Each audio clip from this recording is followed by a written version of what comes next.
Shalom Bapak Ibu Saudara sekalian terkasih di dalam Tuhan. Kita akan memulai ibadah kita pada pagi hari ini. Dengarkanlah panggilan beribadah yang terambil dari Mazmur 66 ayat 1 hingga ke 4. Bersorak-soraklah bagi Allah, hai seluruh bumi.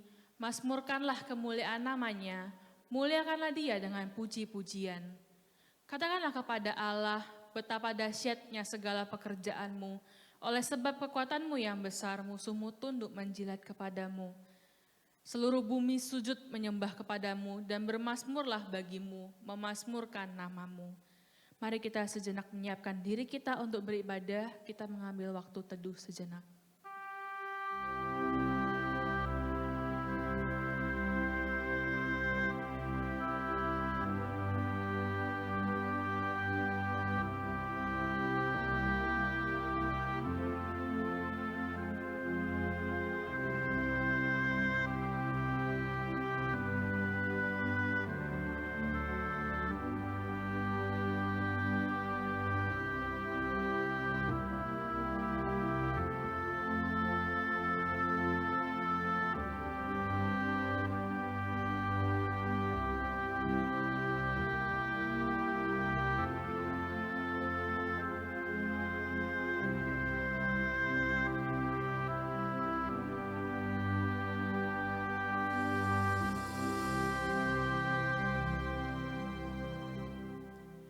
Ibadah hari ini kita mulai dengan pengakuan bahwa pertolongan kita datang dari Allah yang menciptakan langit, bumi, serta segala isinya. Dan yang tidak pernah meninggalkan hasil perbuatan tangannya. Turunlah kiranya atas kita kasih karunia dari Allah Bapa, Putra, dan Roh Kudus. Amin. Mari kita menaikkan pujian dan hormat kita bagi Allah Tritunggal, hormat bagi Allah Bapa.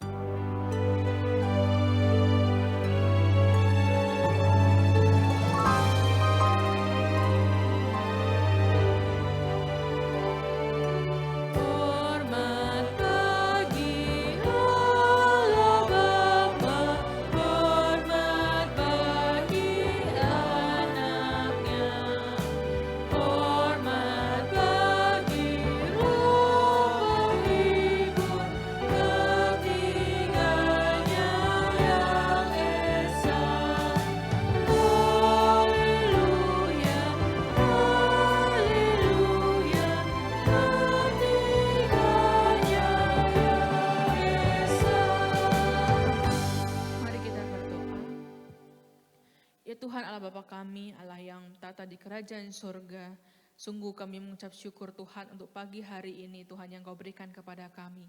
Mengucap syukur ketika kami boleh bangun di pagi hari ini, kami boleh diberikan kesehatan, kekuatan, dan terlebih kami juga boleh diberikan kesempatan untuk datang ke tempat ini Tuhan untuk bersama-sama beribadah, memuji dan mendengarkan kebenaran firman-Mu. Tuhan, kami menaikkan pujian syukur kami Tuhan kepadamu Tuhan. Dan pada kesempatan kali ini juga kami mau datang mengakui segala dosa dan kesalahan kami. Kami menyadari Tuhan bahwa kami seringkali masih jatuh ke dalam dosa. Kami seringkali melakukan apa yang tidak benar, kami membiarkan dosa kami begitu saja. Tuhan, kami datang Tuhan memohon pengampunan-Mu Tuhan. Ampuni kami dan sucikanlah kami Tuhan agar kami boleh kembali layak untuk datang ke hadapan-Mu, untuk beribadah menyembah-Mu Tuhan. Tuhan kiranya Tuhan Kau yang menuntun Tuhan ibadah kami pada hari ini, Kau yang melayakkan setiap pujian doa yang kami naikkan kepadamu. Terima kasih Tuhan, di dalam nama Tuhan Yesus kami berdoa. Amin. Jemaat silakan duduk kembali. Jemaat yang terkasih di dalam Tuhan, kita telah merasakan betapa besar kasih dan anugerah Tuhan dalam hidup kita. Kalau kita merenungkan kembali hari-hari kita, maka kita bisa menemukan bahwa kasih karunia-Nya selalu cukup bagi kita. Bahkan ketika kita di tengah-tengah pergumulan sekalipun. Maka dengan hati yang penuh syukur, kita mau mengangkat pujian kita mau mengakui bahwa anugerah Tuhan cukup menopang kita. Mari kita menyanyikan lagu Anugerah-Mu Cukup Bagiku.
bersyukur kepada Tuhan.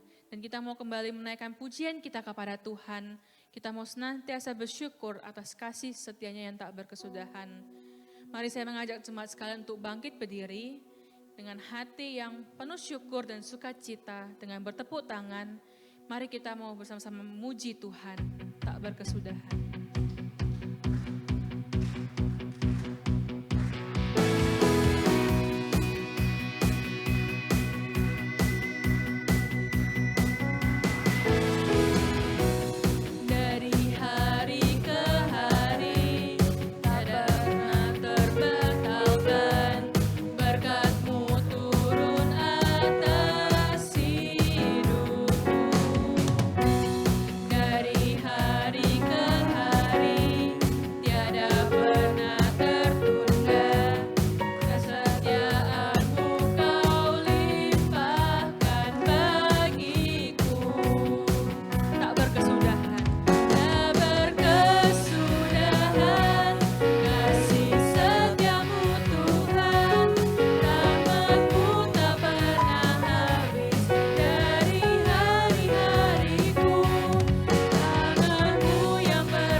save me, I will praise your name. Oh, you were there from the start to bring us our salvation.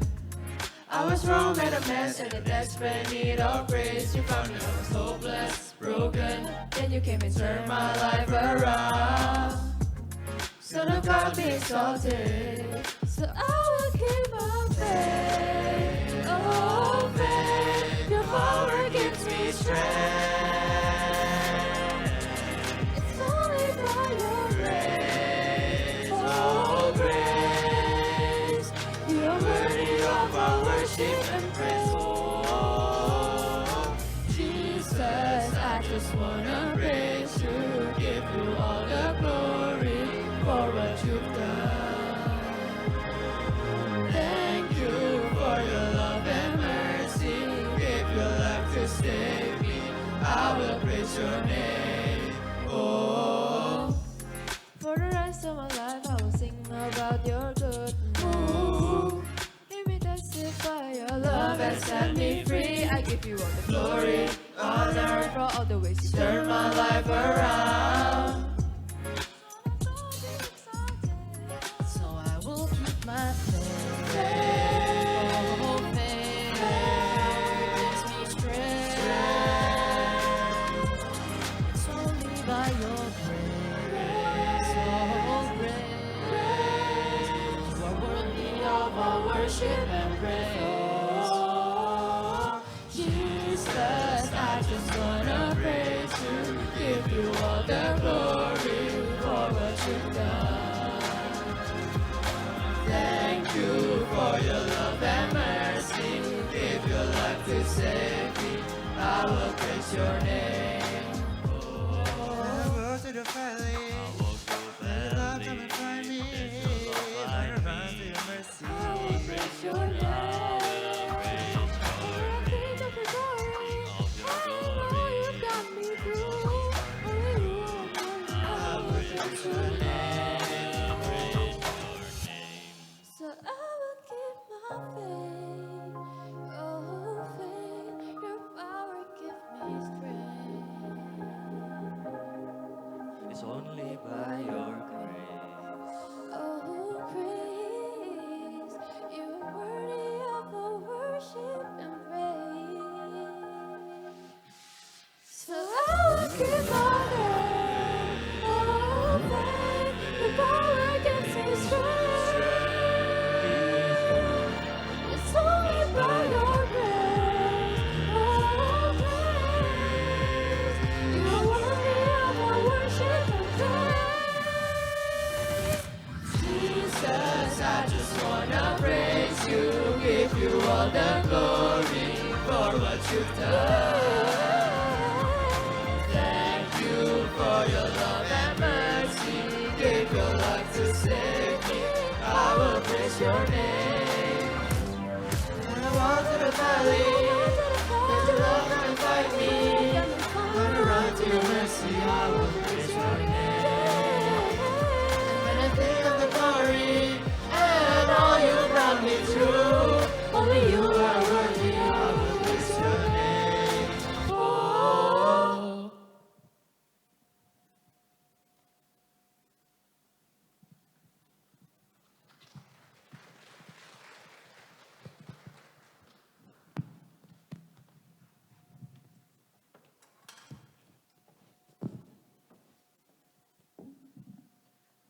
Terima kasih untuk pujian yang telah disaksikan, kiranya menjadi berkat bagi kita semua. Sebentar lagi kita akan merenungkan kebenaran firman Tuhan yang akan disampaikan oleh hambanya, Pendeta Willy. Kita rindu untuk terus bisa lebih mengenal Tuhan dan lebih dekat padanya melalui firman yang kita terima. Mari kita mau siapkan hati kita untuk mendengarkan dan menerima sabdanya. Kita nyanyikan, Aku Mengasihi Engkau Yesus.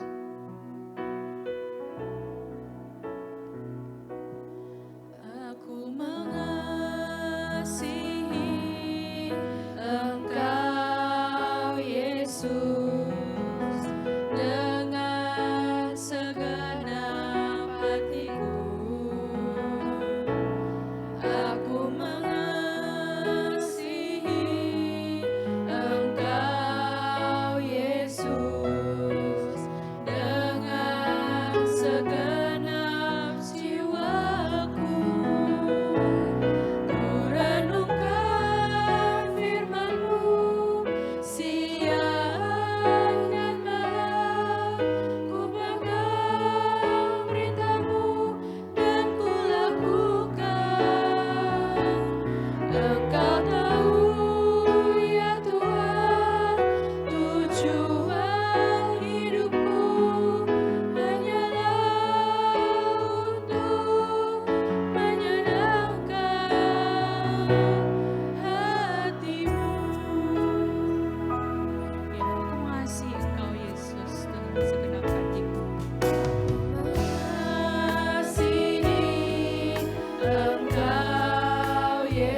Bapa dalam surga, kami bersyukur Tuhan, Engkau yang boleh mengasihi kami, sehingga kami boleh dimampukan untuk mengasihi Engkau. Dan karena kasih-Mu Tuhan, kami boleh mengasihi Engkau, dan karena kasih kami kepada Engkau, kami mau dengar firman-Mu hari ini. Biarlah Tuhan yang boleh menuntun kami, Tuhan yang berbicara kepada setiap kami yang hadir hari ini. Kami sudah menyiapkan hati kami untuk dengar suara Tuhan. Tuhan berbicaralah, karena kami siap untuk mendengar. Demi nama Tuhan kami Yesus Kristus kami berdoa. Amin. Shalom. Gimana kabarnya? Wah, ya, lebih semangat daripada yang tadi pagi ya. Tadi pagi lesu gitu ya. Ekonomi lesu, mereka ikut lesu ya.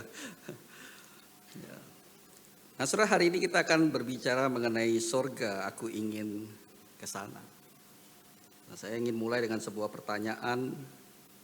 Permisi tanya, siapa yang saat ini mau ke surga? Gak ada ya. Padahal judulnya aku ingin ke sana. Salah, kita ganti. Aku gak mau ke sana. Tentu dalam hati saudara pasti jawab, iya aku pengen ke sana. Nah, pertanyaan berikutnya, kenapa saudara ingin ke sana? Mumet Pak di dunia ini. Perang lah, ekonomi hancur lah, pemerintah bingung lah gitu ya. Kondisi Indonesia nggak jelas, masa depan nggak pasti gitu ya. Lebih baik aku ke surga gitu. Itu ya saudara ya. Harusnya bukan ya. Nah, saudara, pertanyaan ketiga. Sebenarnya kenapa sih kita ingin ke sana, dan apa sih gambaran kita pada waktu kita dengar kata surga? Apa yang ada di kepala kita waktu kita dengar kata surga? Apa itu surga sebenarnya? Saya percaya ada banyak macam-macam di kepala kita ya. Jawaban-jawaban yang akan kita berikan kalau ditanya apa itu surga. Ada yang mungkin mengatakan, oh satu tempat yang indah Pak gitu ya. Jalannya terbuat dari emas, kota yang permai katanya ya. Ada juga yang mungkin mengatakan, oh itu di sana nggak ada lagi sakit penyakit, nggak ada lagi penderitaan, nggak ada lagi kesusahan, nggak ada lagi air mata. Makanya aku mau ke sana, ya. Karena di dunia ini penuh dengan air mata, di sana nggak ada lagi perkabungan, nggak ada lagi kematian. Di sana kita hidup kekal. Katanya. Mungkin ada juga yang mengatakan, oh di sana Pak nanti aku ketemu dengan saudara-saudaraku, orang tuaku yang sudah meninggal, nanti aku ketemu di sana, kami berkumpul bersama.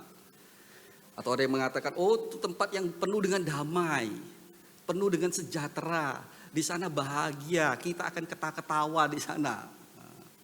Orang mabuk juga sering kita ketawa, saudara ya. Orang teler juga begitu ya. Semua bayangan kita tentang satu hal yang menyenangkan, yang indah.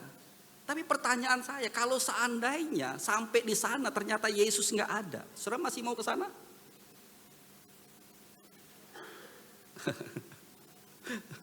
Tempatnya bagus, tempatnya indah. Damai, sejahtera, tenang. Tapi Yesus nggak ada di sana. Masih mau ke sana nggak itu? Mikir-mikir lagi ya. Nah, saudara, hari ini kita mau belajar ya. Sebenarnya apa kata Yesus tentang surga? Apakah seperti bayangan yang kita bayangkan? Nah, saudara, kenapa kita perlu belajar dari Yesus? Karena dia yang dari surga turun ke dalam dunia. Dan lalu kembali ke surga. Dan dia bertata di surga. Jelas dia tahu ya, dengan jelas sekali surga itu seperti apa sih yang digambarkan. Nah, hari ini kita mau belajar bersama-sama. Kita akan fokuskan pembahasan kita supaya nggak kemana-mana, yaitu dari Injil Yohanes pasal 14 ayat 1 sampai 6 kita akan baca secara bertanggapan. Yohanes 14 ayat 1 sampai 6, saya bacakan yang ganjil, suruh baca yang genap. Injil Yohanes pasal 14 ayat 1 sampai 6. Saya percaya kita semua sudah tahu ya ayat ini. Demikian bunyi firman Tuhan, janganlah gelisah hatimu, percayalah kepada Allah, percayalah juga kepadaku.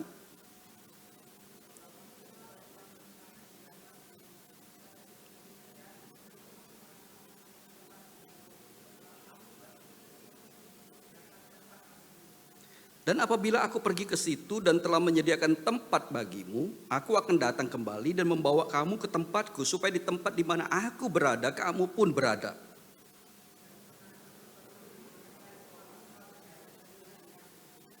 Kata Thomas kepadanya, Tuhan, kami tidak tahu kemana engkau pergi, jadi bagaimana kami tahu jalan ke situ?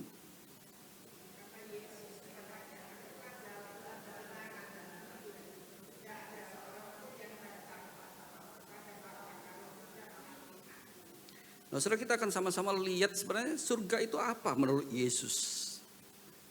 Ya. Di ayat kedua dikatakan, di rumah Bapakku banyak tempat tinggal. Jika tidak demikian tentu aku mengatakannya kepadamu, sebab aku pergi ke situ untuk menyediakan tempat bagimu. Kata tempat tinggal, mone, ada yang menerjemahkan mansion gitu ya. Bukan, saudara ya. Kalau mansion itu tempat mewah ya, istana, villa yang megah, rumah yang besar. Nah, mungkin ada di bayangan kita seperti itu ya, surga itu rumah yang besar, mewah-mewah. Nanti waktu kita masuk ke surga, kita disambut ya oleh orang-orang yang masuk kayak komplek elit ya, dengan sapamnya berseragam, kita disambut dengan orang-orang yang elit gitu ya. Masuk komplek elit ya. Bayangan kita mungkin seperti itu, saudara. Tapi ternyata enggak. Kata yang dipakai itu dwelling place, itu satu tempat ya, tempat umum kayak rumah kita, itu dwelling place.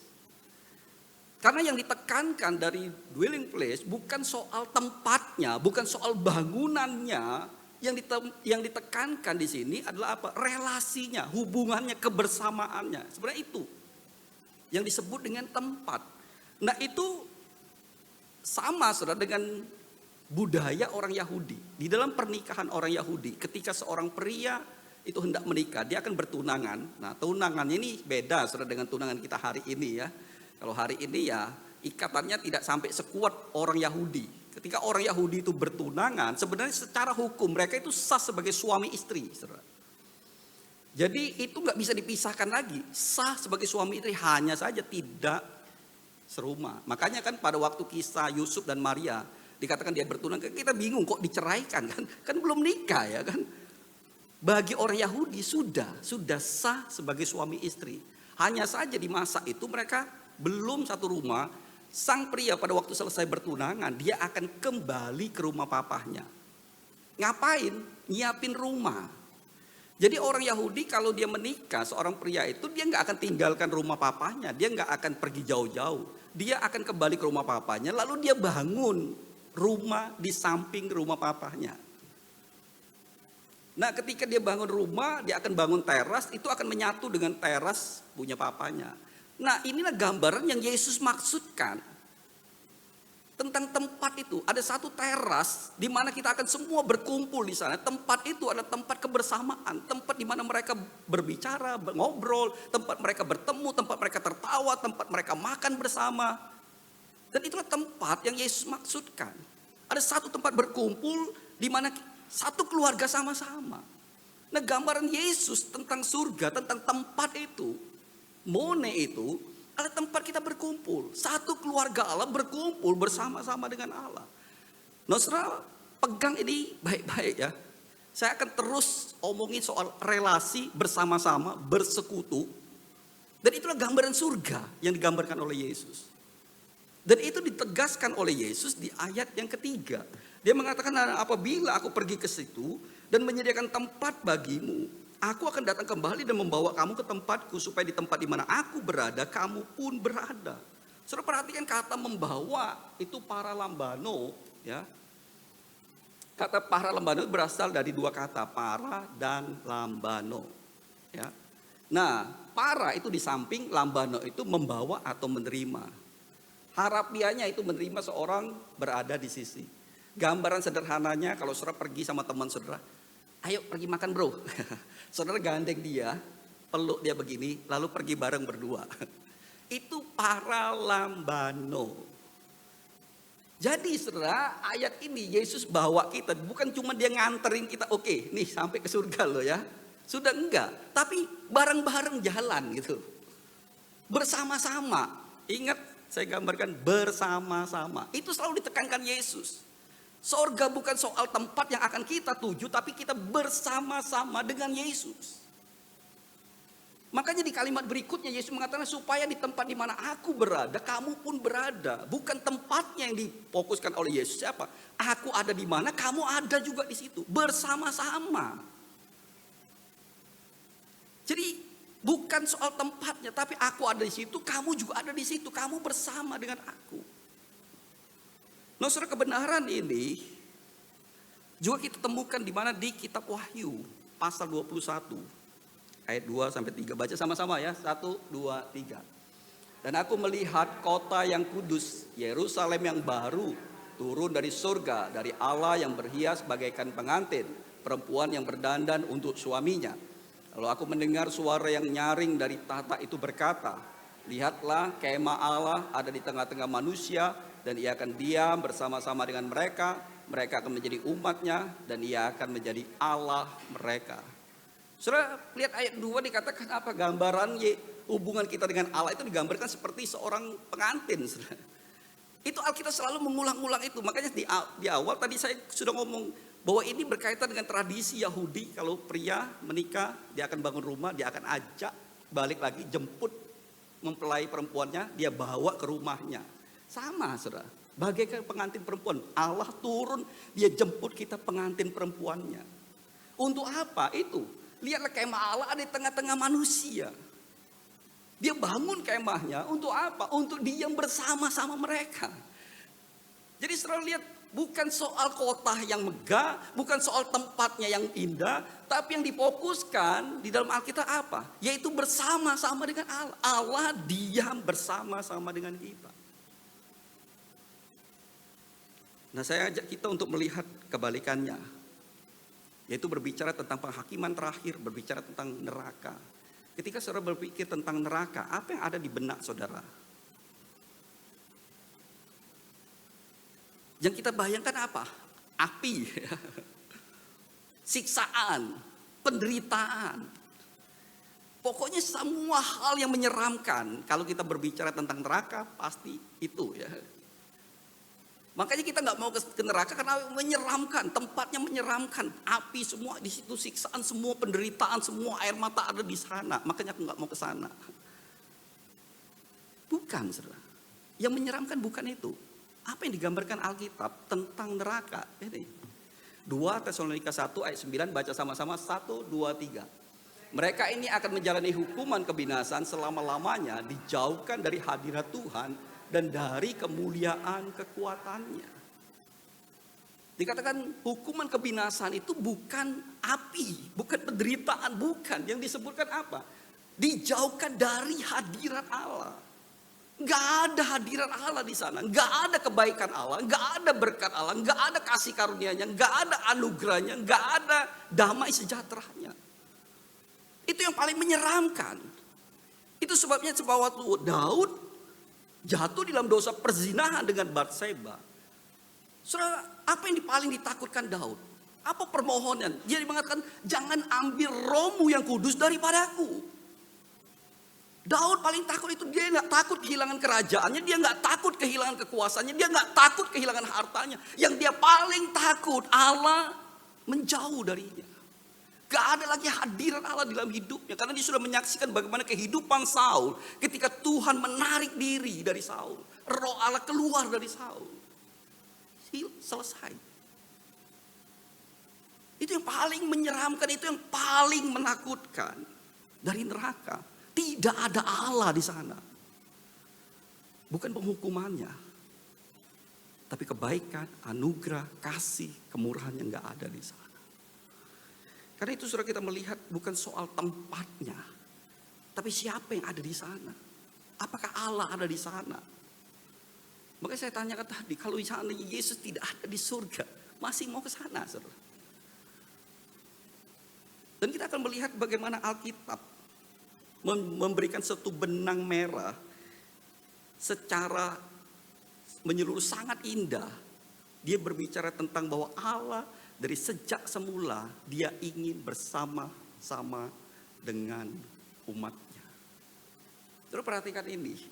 Dari Taman Eden. Kita melihat bagaimana Allah berjumpa dengan umatnya. Mereka bisa berbicara.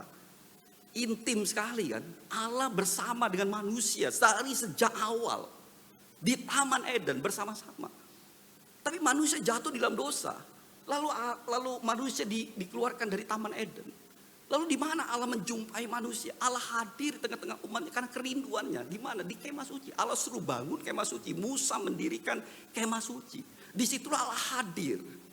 Hanya saja kehadirannya terbatas oleh karena apa? Ya hanya orang-orang tertentu, imam-imam besar yang boleh masuk ke dalam itu. Umat nggak bisa pakai perantara. Tapi lagi-lagi bangsa Israel jatuh di dalam dosa. Ini dirombak, Allah meninggalkan kemah suci. Lalu di mana Allah hadir? Bait suci. Allah memakai Salomo bangun dari Daud, suruh menyiapkan, nanti dibangun oleh Salomo. Ketika bait suci selesai, apa yang terjadi? Ditabiskan kemuliaan Allah turun atas bait suci itu. Allah hadir di situ. Dan Allah mengatakan semua pergumulan umat yang datang kepadaku, bawa seluruh permasalahan, aku akan menolong mereka. Itulah Tuhan hadir di tengah-tengah umatnya. Tapi lagi-lagi ya, dasar bebal jatuh lagi di dalam dosa, dibuang ke Babel. Bait Allah dihancurkan, Allah meninggalkan.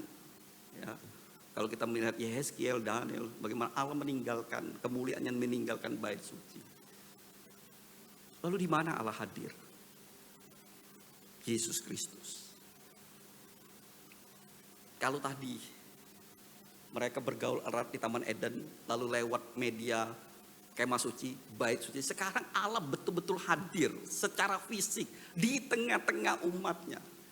Bahkan kalau saudara baca Yohanes pasal 1, itu kan dikatakan apa? Dia diam di tengah-tengah umatnya. Saudara tahu kata diam itu bertabernakel. Dia bangun kemah suci di situ. Dia bangun kemah suci di tengah-tengah dunia. Siapa kemah suci? Yesus Kristus. Dulu di zaman Musa ada kemah suci, sekarang kemah suci siapa? Yesus Kristus. Dia bertabernakel, dia membangun kemah suci. Dia hadir di tengah-tengah umatnya secara fisik. Yesus Kristus datang ke dalam dunia. Tapi lagi-lagi manusia itu bebal. Disalibkan Yesus itu. Dia mati, dia bangkit, lalu dia naik ke surga. Lalu di mana Yesus Allah itu hadir? Di hati saudara dan saya hari ini. Amin. Saudara, kadang-kadang orang Kristen itu lucu, iri ya. Enak loh kalau zaman dulu Adam bisa ngobrol langsung sama Tuhan katanya. Bisa ketemu Tuhan. Enak para nabi bisa langsung ngobrol. Loh, saudara tahu nggak? Orang-orang di perjanjian lama itu iri dengan kita. Gerejanya hari ini. Kenapa saudara perhatikan itu baik-baik? Allah hadir. Kalau Adam ya dia secara langsung. Tapi lihat kemah suci, bait suci. Tapi tiba-tiba Allah itu tinggal di dalam kita. Dia nggak jauh-jauh, saudara bisa ketemu kapanpun saat. Dia ada di dalam kita, dia ada di dalam hidup kita, dia ada di dalam hati kita. Kita aja nggak sadar. Paulus mengatakan apa? Tubuhmu adalah bait Roh Kudus. Kenapa kita harus hidup kudus? Bukan karena takut dihukum oleh Tuhan, bukan takut karena Tuhan marah. Enggak, tubuhmu itu bait Roh Kudus, tempat tinggalnya, ini kemahnya, ini bait sucinya. Kalau di gereja aja, kita kan takut ya kan. Siapa yang berani berbuat dosa di dalam gereja? Kecuali pendeta ya kan. Kita takut, saudara. Kita semua berpura-pura suci kalau sampai di sini. Karena kita tahu di rumahnya, bayangin tubuh saudara itu bait suci. Tapi kita kotori tiap hari dengan apa? Kebencian, dendam, amarah, iri hati, ketidakpuasan. Flexing lah. Mencari pengakuan, penerimaan. Kita kotori dengan semua berhala itu. Ini bait sucinya, dia diam. Orang-orang perjanjian lama iri dengan kita. Wah, Allah diam, dekat dengan kita. Dan sampai akhirnya apa? Langit baru, bumi baru. Di situ kita akan kumpul bersama dengan Allah selama-lamanya. Semua berbicara tentang apa? Bersama dengan Allah. Dan itu dimulai dari mana? Kitab Kejadian. Ya. Allah bersama dengan umatnya. Ditutup dengan kitab Wahyu. Allah bersama dengan umatnya. Jadi seluruh Alkitab bergerak pada satu tujuan besar. Allah mau diam bersama dengan umatnya. Lalu di tengah-tengah Yohanes 14 jadi jembatannya. Dia menjembatani Kejadian dan Wahyu. Kejadian Allah diam bersama dengan umatnya, tapi umatnya jatuh di dalam dosa, terpisah dengan Allah. Manusia nggak bisa itu ke langit baru dan bumi baru. Tapi ada Yohanes 14, puji Tuhan. Dengan kata lain, Yesus itu yang menyambung keduanya. Yesus yang membawa kita bisa nanti bersama-sama dengan Allah kembali. Bapa itu dibawa datang kepada kita kembali. Kita bisa bersama-sama dengan dia dan dia bersama-sama dengan kita. Kita ada di dalam dia, dia di dalam kita. Oleh siapa? Yesus Kristus. Itu sebabnya Yesus mengatakan, aku akan pergi ke situ menyediakan tempat bagimu. Bukan berarti surga itu belum selesai. Dia sedang nukang nih. Rumah Pak Willy dulu lah gitu.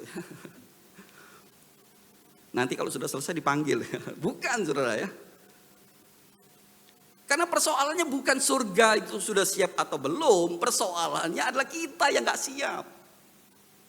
Bukan surganya yang gak siap, tapi kitanya yang gak siap. Bukan surganya siap apa enggak, surganya sudah ada tempat apa enggak, bukan. Tapi permasalahan utamanya adalah bagaimana kita bisa sampai ke sana. Itu persoalannya. Dan Yesus menyiapkan itu. Makanya katanya aku pergi itu bukan berbicara hanya sekedar dia pergi ke surga. Tapi dia pergi ke salib. Dia naik ke salib. Dia mati bagi kita. Dia ganti kita. Kita orang berdosa gak mungkin bisa bertemu dengan Allah. Allah yang maha suci tidak mungkin bisa bercampur dengan manusia berdosa. Kalau saya kasih saudara minum susu, suka gak? Suka ya. Tapi kalau susunya saya tetesin comberan, dikit aja, tetes aja, dikit aja. Mau gak minum? Gak mau kan? Soalnya itu gambaran Allah yang maha suci tidak mungkin bercampur dengan setitik noda dosa. Gak mungkin, makanya kita gak mungkin bisa sampai ke sana. Gak mungkin kita bertemu dengan Allah. Gak mungkin kita bersatu dengan Allah. Makanya Yesus datang ke dalam dunia mati di salib. Dia ganti kita, dia menebus kita, dia membayar hutang dosa kita. Supaya kita yang berdosa ini menjadi benar. Alkitab mengatakan apa? Dia yang benar dijadikan dosa karena kita. Supaya apa? Kita yang berdosa jadi benar karena dia. Bukan karena kita baik, bukan karena kamu saleh, bukan karena kamu rajin ibadah, rajin pelayanan, rajin persembahan, maka Tuhan menyelamatkan saudara. Enggak. Itu semua kain kotor di hadapan Allah. Kita sampai ke sana karena Yesus Kristus. Pada waktu kita sampai di sana, yang dilihat Allah bukan kita, tapi Yesus Kristus. Kalau Allah lihat kita, diusir kita. Tapi dia lihat kebenaran Kristus yang melingkupi kita. Sehingga kita dilihat Allah sebagai orang benar. Yesus pergi, Yesus naik ke salib. Karena itulah jalan satu-satunya untuk menuju kepada Bapa. Dan sekali lagi bukan karena tempatnya itu belum siap, tapi karena kita. Dan Yesus pergi sana menyediakan supaya apa? Melalui kematian kebangkitannya kita diperdamaikan dengan Allah dan kita bisa hidup bersama dengan Allah selama-lamanya. Makanya saudara, tujuan penebusan bukan hanya sekedar kita masuk surga, saudara. Bukan. Surga itu ya bonusnya aja. Kita percaya Yesus ya kita dapat itu. Tapi bukan itu saudara, tujuan utama. Yaitu kita hidup bersama-sama dengan Kristus. Kita hidup bersama-sama dengan Bapa. Kita hidup bersama-sama dengan Allah. Itu tujuan daripada penebusan. Karena itu saudara, surga itu indah dan kita ingin ke sana. Bukan karena jalannya dari emas, kotanya meriah, bagus, tempatnya indah, bukan. Tapi karena kehadiran siapa? Kehadiran Allah ada di sana, kehadiran Bapa ada di sana, kehadiran Yesus ada di sana, kehadiran Roh Kudus ada di sana, dan kita bersekutu dengan Dia selama-lamanya. Itulah tempat yang indah pada waktu kita bersama-sama dengan Allah.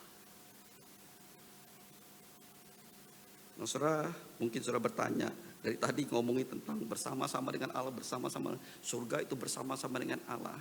Terus pertanyaannya untuk apa buat saya? Apa pesannya? Nah, saudara, bagian ini yang kita baca sebenarnya adalah penghiburan yang Tuhan berikan kepada para muridnya. Penghiburan apa? Perhatikan ayat 1, dikatakan janganlah gelisah hatimu, percayalah kepada Allah, percayalah juga kepada aku. Perhatikan murid-murid sedang gelisah katanya. Dan gelisah di sini bukan sekedar kecewa, sedih, bukan. Saudara. Gelisah di sini taraso itu menggambarkan seperti badai, saudara ya.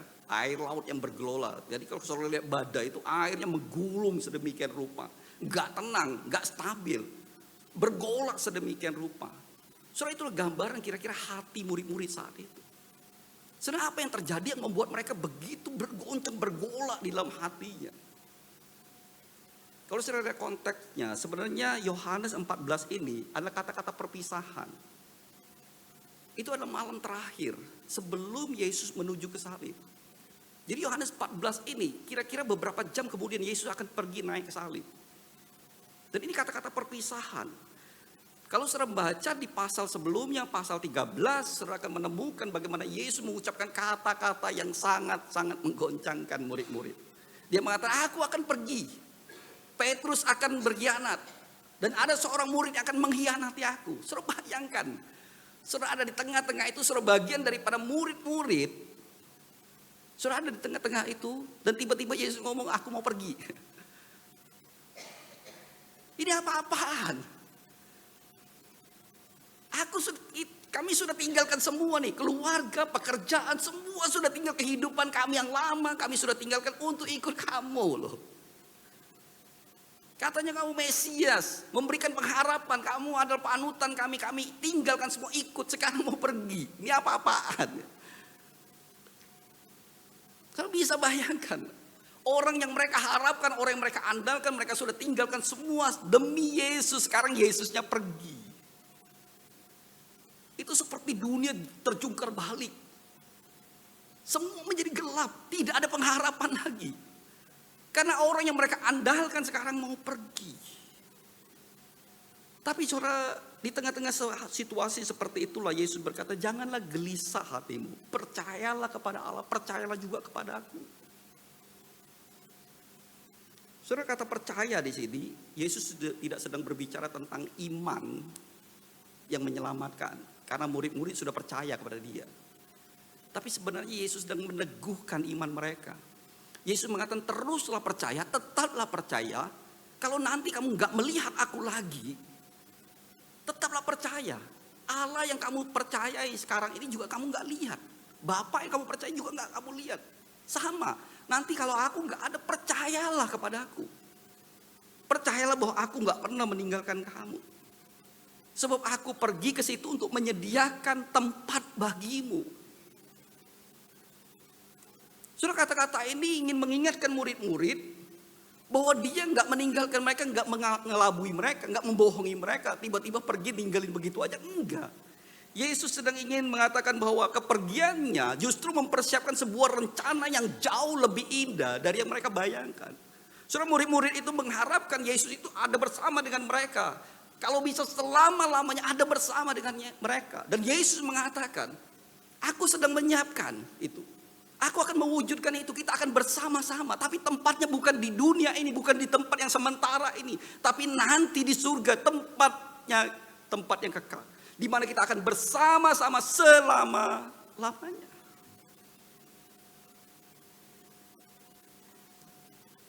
Dan Yesus mengatakan, inilah penghiburan yang aku berikan. Bukan aku menjauhi engkau, tapi aku sedang menyiapkan satu tempat di mana kita akan tinggal bersama-sama untuk selama-lamanya. Karena itu saudara, Yesus ketika dia berbicara tentang surga, kita nggak melihat dia berbicara tentang satu tempat. Tapi dia selalu mengulang-ulang tentang apa? Kebersamaan dengan dirinya dan Bapa. Dan inilah penghiburannya. Dan hal yang penting yang perlu kita perhatikan, kebersamaan itu enggak nunggu nanti. Enggak nunggu nanti, oke, saya meninggal, saya masuk surga, baru kita bersama-sama dengan Allah, bersama-sama dengan Kristus, bersama-sama dengan Bapa, bersama-sama dengan Roh Kudus. Enggak, saudara. Tapi kebersamaan itu dimulai hari ini. Saat saudara pengaku percaya Yesus Kristus juru selamatmu. Dia bersama-sama dengan kita. Itu sebabnya di ayat 6 dia berkata begini. Baca sama-sama, 1, 2, 3. Akulah jalan dan kebenaran dan hidup. Tidak ada seorang pun yang datang kepada Bapa kalau tidak melalui aku.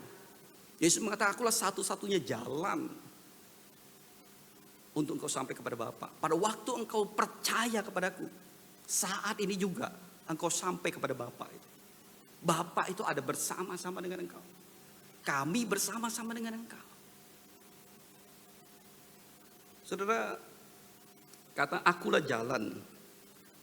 Ya, perhatikan di baik-baik. Seringkali gambaran kita ini seperti ini. Pernah lihat gambar ini enggak? Pernah ya? Pernah lihat enggak ini? Enggak pernah lihat gambar model gini. Hah? Ada yang pernah lihat? Ya, ini menjelaskan tentang Yesus sebagai satu-satunya jalan katanya ya. Kita dari dunia, dari dosa, ya, manusia berdosa, kita nggak bisa sampai ke sini kecuali melalui Yesus Kristus. Ya kan, gambarannya seperti ini. Nah, saudara, ini nggak salah, tapi kita perlu berhati-hati, saudara. Hati-hatinya di mana? Saudara perhatikan nggak? Ini ya, kita di dalam dunia berdosa, kita berdosa. Bagaimana kita diselamatkan melalui Yesus kan? Sampailah kita ke surga. Permisi tanya, Yesusnya di mana? Ini kan Yesusnya. Dia cuma jembatan yang antar kita ke surga. Tapi di sini nggak ada siapa-siapa gitu. Kita perlu hati-hati karena seringkali kita berpikir tujuan kita apa? Ke surga. Yesus hanya sebagai jembatan aja untuk kita menyeberang sampai di sini. Maka fokus kita selalu aku ingin ke surga, masuk satu tempat yang indah, tidak ada penderitaan. Semua urusannya tentang kita. Kita nggak mau sakit, nggak mau menderita, nggak mau susah. Pokoknya aku bahagia. Semua kita lupa tentang siapa ini? Yesus Kristus. Contoh lain, saudara mau pergi, mungkin cari tempat makan, tersesat, tanya-tanya, terus ada seorang teman katanya, bro, sudah nggak usah susah-susah, saya antar aja. Saudara diantar lah ke tempatnya, nyampe nggak? Nyampe, ya Pak. Dia tahu jalannya pasti nyampe. Oke, nah kita mengatakan, nah orang inilah jalan buat kita, iya kan? Yesus itu seperti orang ini, seorang teman ini yang ngantar kita sampai satu tempat, dialah jalannya. Kita nggak usah repot-repot cari caranya gimana, dia antar sampai ke tempat. Tapi permisi tanya, sampai di tempat, orangnya kemana itu tadi? Orangnya kemana? Pulang kan dia. Dia nggak sama-sama dengan kita kan? Ya nggak? Jadi kita sendirian nih sampai satu tempat sudah gitu. Gambaran Yesus enggak seperti itu tentang surga. Ingat tadi gambaran tentang apa? Pernikahan. Pernikahan orang Yahudi, seorang pria akan pulang ke rumah bapaknya, siapkan tempat tinggal, nanti habis itu dia akan pulang kembali, jemput mempelai perempuannya, yaitu saudara dan saya, gerejanya. Dia akan jemput kita. Lalu dia akan apa? Tadi kan membawa kita, membawa bukan nganter kita, enggak, tapi dia gandeng kita. Dia tuntun kita seperti seorang mempelai sampai ke rumah bapaknya dan tinggal bersama-sama di sana. Saudara nangkap ini kan? Jadi dari awal pada waktu kita percaya Yesus datang kepada kita, dia akan gandeng kita, dia akan tuntun kita, bawa kita terus sampai kita ke rumah Bapa. Dia nggak pernah lepaskan kita. Dia nggak pernah biarkan kita sendiri. Dia akan tuntun kita sedemikian rupa. Itulah gambaran Yesus. Tentang akulah jalan. Bukan juga sebagai satu jembatan. Bukan hanya sekedar nganter kita. Tapi dia gandeng kita jalan sama-sama. Sampai akhir. Karena itulah saudara. Ketika Yesus berbicara tentang surga. Tujuannya bukan tempatnya. Bukan surganya. Harusnya menjadi tujuan kita. Itu adalah apa? Kristus. Kristus yang harus menjadi tujuan kita. Dan kalau saudara perhatikan Yohanes 14. Ayat 1 sampai 6. Di situ kita melihat bagaimana semua terfokus kepada Yesus. Aku pergi. Aku datang. Aku membawa kamu. Aku akan datang kembali. Akulah jalan. Semua tentang Yesus. Yesus jadi fokus. Yesus yang jadi pusat. Yesus yang ada di dalam hidup kita. Yesus yang ada di dalam pekerjaan kita. Yesus yang ada di dalam keluarga kita. Yesus yang ada di dalam studi kita. Yesus yang ada di dalam anak-anak kita. Yesus yang ada di dalam hobi kita. Semua Yesus ada di dalam. Saudara, ketika kita berbicara tentang pusat, fokus, prioritas, seringkali kita salah, saudara. Kita biasanya nyusun begini ya. Nomor 1 siapa? Nomor 1 siapa? Di dalam hidup kita? Yesus, ya, Allah. Ya kan, nggak ada yang berani ganggu gugat itu ya. Nomor 2 siapa? Keluarga, pekerjaan, pelayanan. Nah, mulai bingung ya. Nomor 2 nih siapa nih ya? Ngomong pekerjaan, masa pelayanan di bawah gitu ya. Sungkan kita ngomong pelayanan, rasanya kayaknya keluarga nih gitu. Ya kan? Berapa banyak kita tinggalkan pelayanan untuk pekerjaan kita, tinggalkan pelayanan untuk keluarga kita. Bingung kan? Serba salah kan? Prioritas mana gitu. Nah itu sebabnya kita bingung seringkali nentuin prioritas mana gitu. Padahal Alkitab nggak begitu caranya. Prioritas itu fokus, titik pusat di dalam seluruh hidup kita itu adalah Yesus Kristus. Dia titik pusatnya. Dia ada di dalam mana? Di dalam pekerjaan kita. Dia ada di dalam keluarga kita. Di dalam hobi kita. Di dalam pendidikan kita. Di dalam semua hal. Siapa nomor 1? Yesus. Nomor 2 apa? Pekerjaan, pelayanan, pendidikan. Semua ada di situ. Dan dia ada di dalam semuanya itu. Pada waktu saudara ngerawat keluarga saudara dengan baik. Jangan saudara merasa aku gak memuliakan Tuhan karena aku gak pelayanan. Enggak. Saudara memuliakan Tuhan. Karena saudara ngerawat keluarga saudara dengan baik. Saudara memuliakan Tuhan. Saudara bekerja dengan sungguh-sungguh di dalam pekerjaan. Mau memberikan yang terbaik. Saudara memuliakan Tuhan. Saudara sedang melayani Tuhan di sana. Makanya Paulus mengatakan, kalau kamu hidup, jangan hidup untuk manusia, tapi hidup untuk Allah. Semua hal yang kamu lakukan untuk Allah, bukan untuk manusia. Kerjalah untuk Allah. Rawat keluargamu bagi Kristus. Urus sekolahmu dengan baik. Untuk kemuliaan Kristus. Semua untuk Kristus. Jadi fokusnya adalah Kristus. Kita ke surga. Bukan tempatnya, tapi Kristus. Dan itu dimulai dari sekarang. Yesus bersama-sama dengan kita. Dan itu diungkapkannya di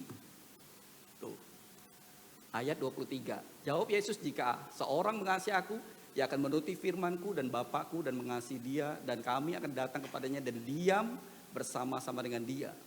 Itu sama dengan ayat 2. Di rumah Bapakku banyak tempat tinggal. Saudara lihat kata diam, mone. Itu kata mone. Di dalam Alkitab Perjanjian Baru cuman di sini keluarnya 2 kali kata mone itu. Dan saudara ayat 2 itu berbicara tentang apa? Tuhan Yesus mengatakan, aku akan menyediakan tempat dan kamu akan kubawa, kita akan diam bersama-sama dengan Bapa. Oke? Di ayat 14 terbalik. Dikatakan apa? Pada waktu kamu mengasihi Yesus, pada waktu kamu percaya kepada Yesus, Yesus bilang apa? Kami, aku dan Bapa akan diam. Kalau tadi Yesus bangun rumah, nanti kita akan ke sana bersama-sama ke tempatnya Bapa. Sekarang enggak. Yesus bangun di mana? Di dalam kita. Dia bangun mone itu. Dia bangun tempat tinggal di kita. Makanya tadi kan Allah tinggal di mana? Kita. Kita ini baitnya. Allah diam di dalam kita. Kapan? Saat kita mengasihi Dia, saat kita percaya kepada Dia. Allah sudah berdiam di dalam kita. Enggak tunggu nanti. Dia sudah ada di dalam kita. Saudara, inilah penghiburan yang diberikan oleh Yesus bagi murid-murid yang saat itu sedang galau, sedang bingung, sedang gelisah, sedang panik, takut, tergoncang. Yesus mengatakan yang menjadi pusat penghiburanmu, bukan tempat. Yesus mengatakan jangan gelisah, nanti di sana enak. Enggak. Kita kan selalu dihibur gitu, nggak apa-apa menderita di dalam dunia ini. Nanti di surga tidak lagi ada air mata, ya kan di adijasa begitu ya. Di sana kita akan mendapat tempat yang indah, tidak ada lagi kesedihan, tidak lagi penderitaan. Yesus nggak bilang gitu loh. Dia bilang apa? Jangan gelisah, percayalah kepadaku, akulah penghiburanmu. Bukan tempat, bukan surga penghiburan kita, tapi Yesus Kristus penghiburan kita. Dia yang menghibur kita. Karena itu dia mengatakan jangan gelisah. Percayalah kepadaku, aku bersama dengan engkau. Saudara, perkataan ini bukan hanya untuk murid-murid, tapi untuk kita yang hari ini datang ke tempat ini. Mungkin kita datang hari ini tampak senyum kan, satu dengan lain, kita tampak senyum satu dengan yang lain. Tapi mungkin dalam hati kita menyimpan kekhawatiran, kegelisahan, ketakutan. Kita khawatir dengan pekerjaan kita khawatir dengan kesehatan kita khawatir dengan keluarga kita khawatir dengan anak-anak kita, masa depan kita, jodoh kita. Saudara tahu Yesus memahami itu semua. Karena apa? Karena dia pernah mengalaminya. Yesus berkata begini nih. 12 ayat 27. Sekarang jiwaku terharu dan apakah yang akan kukatakan, Bapa selamatkanlah aku dari saat ini, tidak sebab aku, untuk itulah aku datang ke dalam saat ini. Kata terharu. Jadi ini Yesus di Taman Getsemani, dia pernah minta Tuhan Bapa kalau bisa cawan ini lewat, tapi biarlah kehendakmu yang jadi bukan kehendakmu. Hatinya gelisah di situ. Itu kata yang sama. Taraso dengan pasal ayat 1, gelisah para murid, taraso. Saudara, ini mau mengungkapkan kepada kita bahwa Yesus itu bukanlah pribadi yang memberi nasihat dari jauh. Seperti para motivator itu. Oke, kalau kamu mau bangun bisnis gini. Dia sendiri gak pernah bangun bisnis. Ya kan, banyak motivator itu memberi nasihat tapi dia sendiri gak pernah ngalami. Yesus gak seperti itu, dia ngalami apa yang kita alami. Dia mengalami penderitaan. Bahkan penderitaan yang lebih kelam, lebih gelap daripada yang kita alami. Yaitu salib. Karena itulah saudara, hanya di dalam iman Kristen kita melihat bahwa Tuhan begitu peduli dengan umatnya. Kenapa? Karena ia sendiri datang menderita bagi umatnya untuk menebus umatnya. Hanya di dalam iman Kristen bahwa Tuhan itu sampai pedulinya dengan segala pergumulan hidup kita, dengan dosa kita. Dia lihat kita gak mampu menyelamatkan diri. Kita gak berdaya melawan dosa itu. Dia datang sendiri. Dia mati di atas kayu salib. Dia menggantikan kita. Dia memikul semua beban itu. Untuk menebus kita. Untuk menyelamatkan kita. Karena itu saudara, kalau hari ini kau bertanya, apakah Tuhan itu peduli dengan pergumulanku? Apakah Tuhan itu peduli dengan penderitaanku? Apakah Tuhan itu peduli dengan tangisku? Jawabannya iya. Dia menangis dengan saudara. Dia mengalami itu, dia menjalani itu. Dia menderita bersama-sama dengan kita. Kalau saudara berkata, tapi Pak aku gak punya, aku sendirian gitu.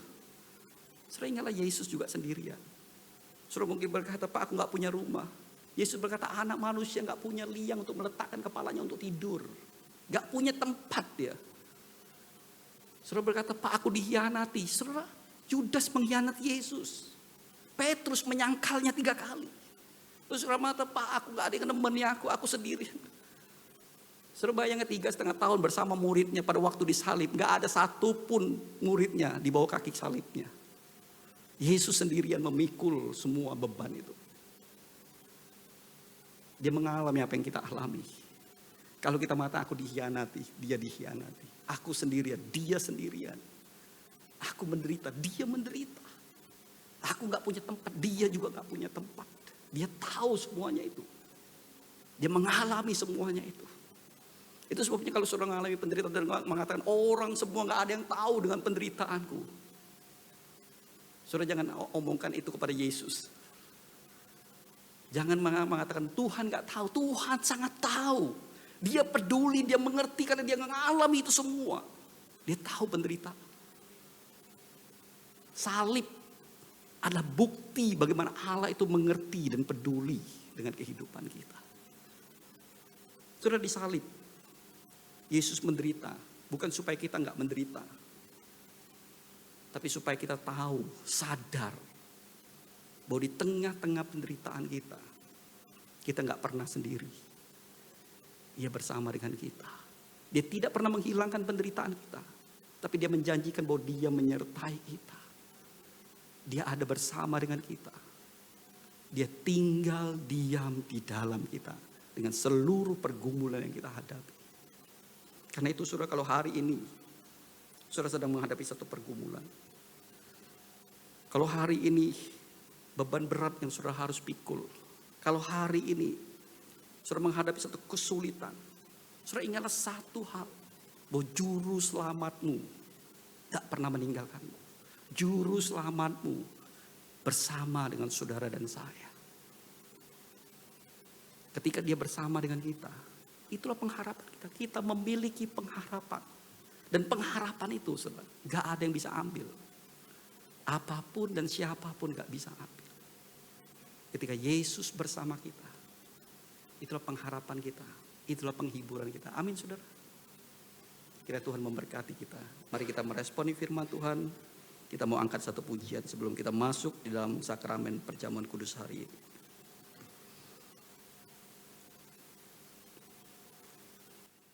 Mari kita angkat pujian ini. Kita katakan, hanya Yesus harapanku. Dia terang dan kuatku.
Hanya Kristus yang bersedia turun menjadi manusia.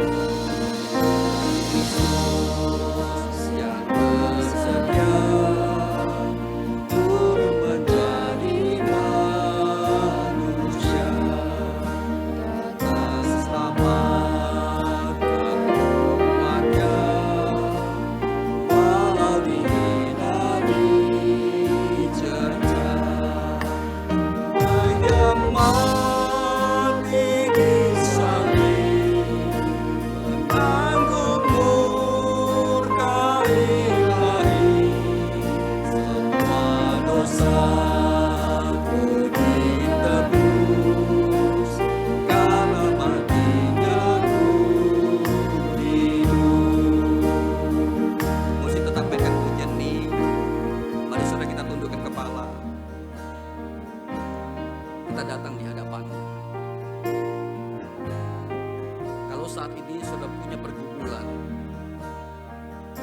mungkin orang lain gak ada yang bisa mengerti.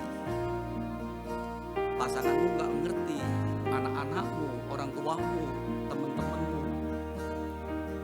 Mungkin mereka gak tahu betapa engkau menderita. Tapi percayalah bahwa Dia mengerti, Dia peduli dengan hidup saudara. Bahkan Dia rela datang ke dalam dunia, mati di salib untuk menanggung dosaku. Dia peduli dengan kita, Dia mengasihi kita. Dia mengetahui bahwa kita gak sanggup untuk menyelesaikan persoalan dosa. Dia datang dan Dia mengasihi saudara. Kalau saudara punya pergumulan hari ini, saudara boleh datang kepada Dia.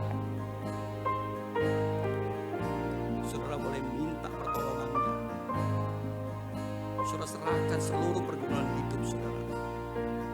Begitu juga kalau saudara saat ini sedang bergumul dengan dosa. Saudara sering jatuh dengan dosa yang sama. Saudara sudah berusaha sedemikian rupa, aku ingin lepas, aku ingin bebas. Tapi saudara gak berdaya. Saudara, itu Untuk itulah Yesus datang ke dalam dunia. Dia tahu kita nggak mampu, kita nggak berdaya menyelesaikan persoalan dosa kita. Dia menyelesaikannya di atas kayu salib. Hari ini kalau saudara ingin bebas, ingin lepas dari dosamu, dari kebiasaan burukmu, saudara datang pada Dia, akui semua. Tanpa saudara mengakuinya di hadapan Tuhan, saudara merasa kuat, saudara merasa gagah, saudara nggak akan pernah bebas. Datang kepada Dia dengan segala kerendahan hati, mohon pengampunannya. Percayalah saudara akan dibebaskan. Bilur-bilurnya akan menyembuhkan saudara dan memulihkan hidup saudara. Saya berikan waktu sejenak, saudara berdoa di hadapan Tuhan. Baik itu pergumulan hidupmu maupun pergumulan dosa. Saudara boleh datang di hadapan Tuhan, mohon pertolongan.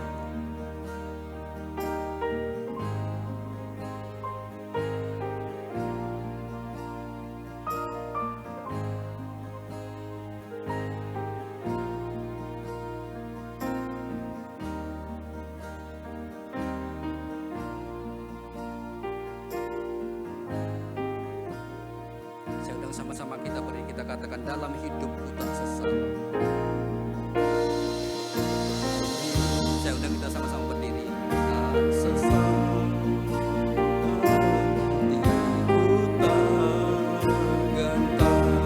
Kuasanya tinggal dalam dalamku.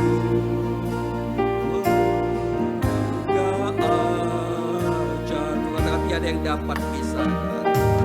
Dapat pisahkan dari tangan kasih-Nya, hingga Dia panggil.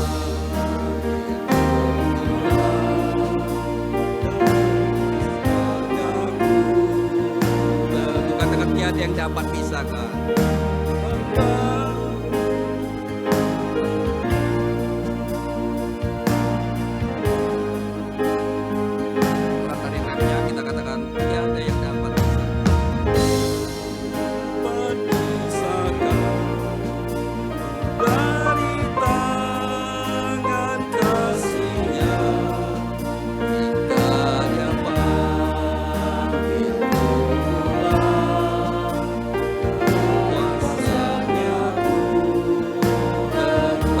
Dia panggil pulang.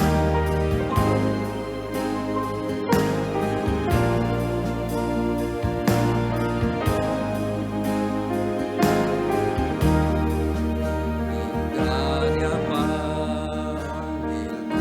pulang, dalam kuasa-Nya ku teguh. Mari kita berdoa. Bapa dalam surga, terima kasih Tuhan untuk kasih-Mu, di mana Engkau rela datang ke dalam dunia, mati di salib bagi kami. Bukan hanya menyelamatkan kami, bahkan Engkau menuntun hidup kami. Engkau yang boleh mengarahkan kami. Kalau hari ini Tuhan kami boleh setia kepada Engkau, kami boleh melayani, itu semua karena Engkau yang boleh memampukan kami. Bukan karena kehebatan kami, bukan karena kekuatan kami, tapi Engkau yang terus menopang kami, Tuhan. Karena kami sadar kami ini lemah, kami ini rentan, kami mudah jatuh. Tapi kasih-Mu yang terus menopang kami, menguatkan kami, meneguhkan kami. Untuk kami boleh terus berjalan mengiring Yesus. Terima kasih Tuhan. Dan kami juga bersyukur hari ini Tuhan.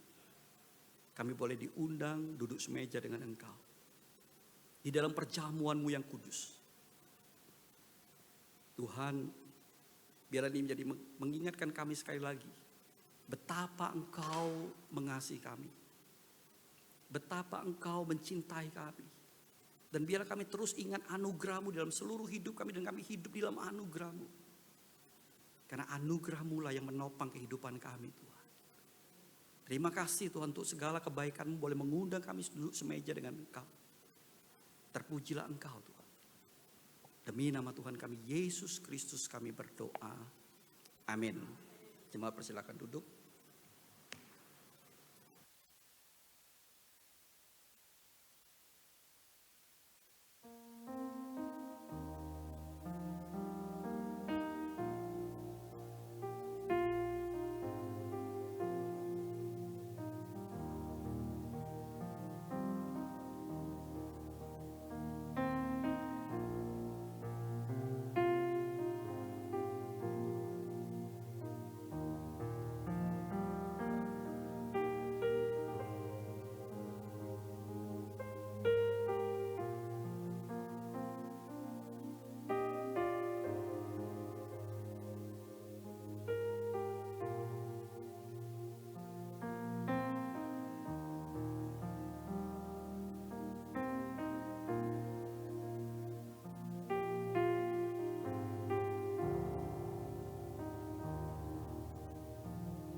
semua sudah dapat? Sudah ya. Mari sekarang kita sama-sama berdiri. Kita angkat roti kita.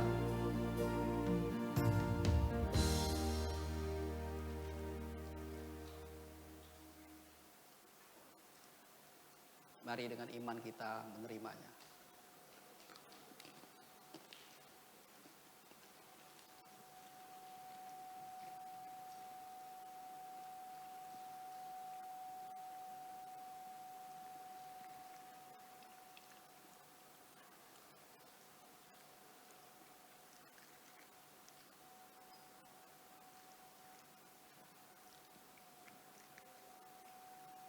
Mari kita angkat cawan kita.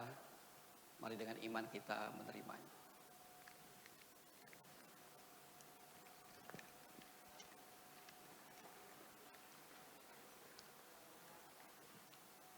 Mari kita berdoa, minta penginjil Sulaiman boleh memimpin kita di dalam doa.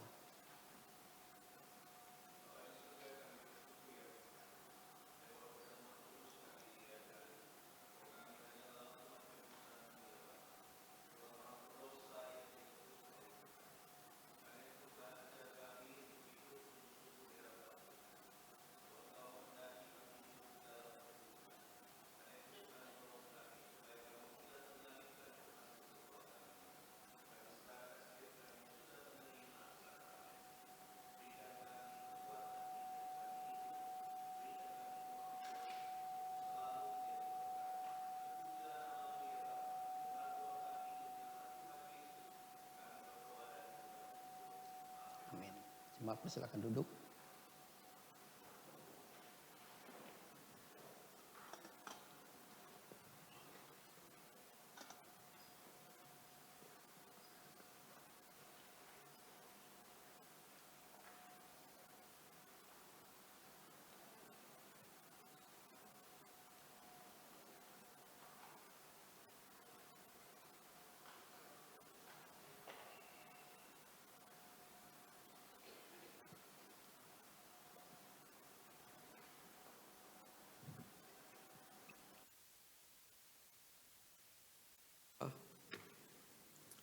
Untuk beberapa hal yang kita akan doakan. Mari kita berdoa.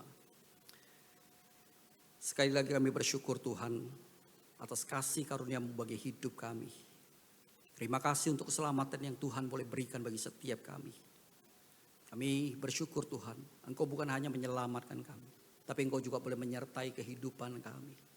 Di tengah-tengah segala macam pergumulan hidup kami, kami tahu kami gak pernah sendiri. Engkau ada berserta dengan kami. Itu sebabnya Tuhan kami hari ini menyerahkan seluruh pergumulan kami. Kalau saat ini ada jemaat-Mu yang mungkin bergumul dengan sakit penyakit mereka, bergumul dengan ekonomi mereka, bergumul dengan keluarga mereka, masa depan mereka, studi mereka, jodoh mereka. Tuhan, Engkau yang boleh menolong mereka dalam setiap pergumulan apapun yang mereka hadapi. Tuhan menyertai, Tuhan menopang, Tuhan menguatkan setiap jemaat-Mu. Kami percaya Engkau tidak meninggalkan kami sendirian. Kami tahu Engkau bersama dengan kami, itulah penghiburan kami, itulah pengharapan kami Tuhan. Begitu juga kami menyerahkan untuk bangsa kami Tuhan. Ketika kami melihat kondisi bangsa kami, mungkin kami putus asa. Sepertinya tidak ada pengharapan. Tapi kami tahu bahwa pengharapan kami bukan kepada bangsa ini, bukan kepada dunia ini, bukan kepada hal-hal di sekitar kami.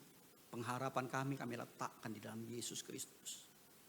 Tuhan, kami serahkan bangsa kami. Kami mau berdoa, biar Engkau yang boleh memulihkan bangsa kami. Pulihkan kondisi ekonomi dan juga Tuhan yang tolong pemerintah kami. Supaya dia boleh melihat kondisi masyarakat di bawah. Mereka boleh melihat kembali akan kebijakan-kebijakan yang mereka ambil. Yang seringkali menyusahkan, merugikan masyarakat.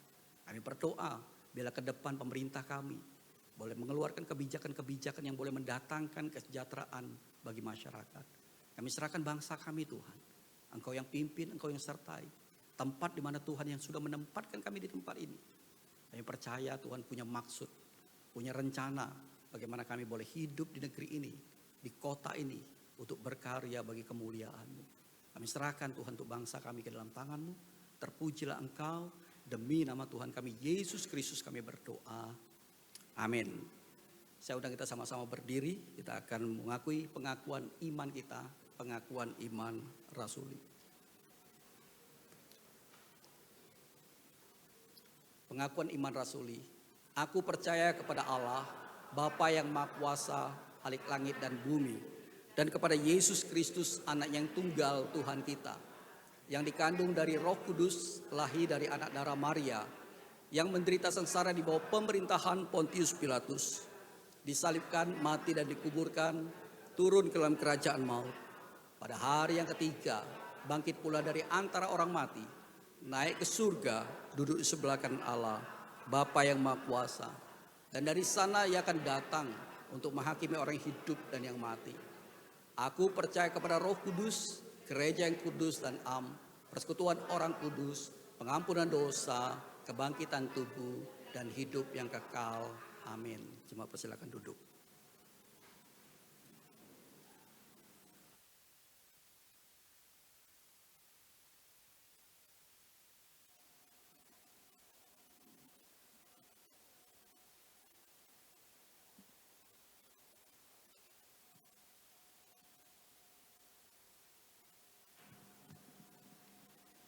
Kita bersyukur untuk firman yang boleh kita renungkan dan juga perjamuan kudus yang boleh sama-sama kita jalani. Kini saatnya kita mau merespon dengan memberikan yang terbaik bagi Tuhan melalui persembahan kita. Dengan hati yang penuh syukur sambil memberikan persembahan kita, mari kita naikkan pujian Jaminan Mulia.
surga, kami sekali lagi datang Tuhan dengan hati yang penuh syukur Tuhan atas firman-Mu yang boleh kami terima dan juga perjamuan kudus yang boleh sama-sama kami lalui.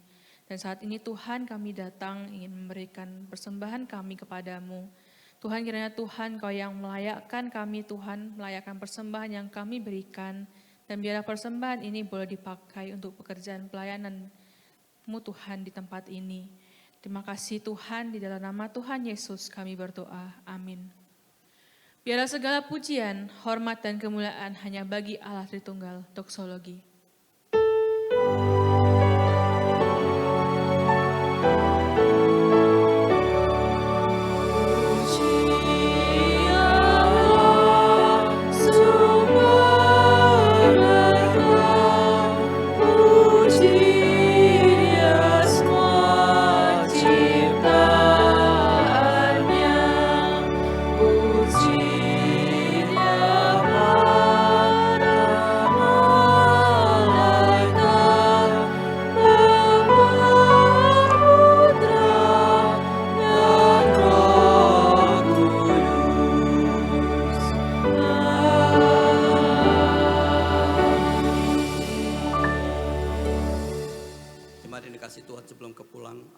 Hatimu kepada Tuhan dan terimalah berkat daripadanya. Diberkatilah engkau dimanapun engkau berada. Diberkatilah pasanganmu, diberkatilah anak-anakmu, dan diberkatilah orang tuamu. Diberkatilah pekerjaanmu, diberkatilah studimu, diberkatilah engkau pada waktu masuk dan diberkatilah engkau pada waktu keluar. Diberkatilah engkau oleh Allah Bapa, Allah Putra, dan Allah Roh Kudus. Amin.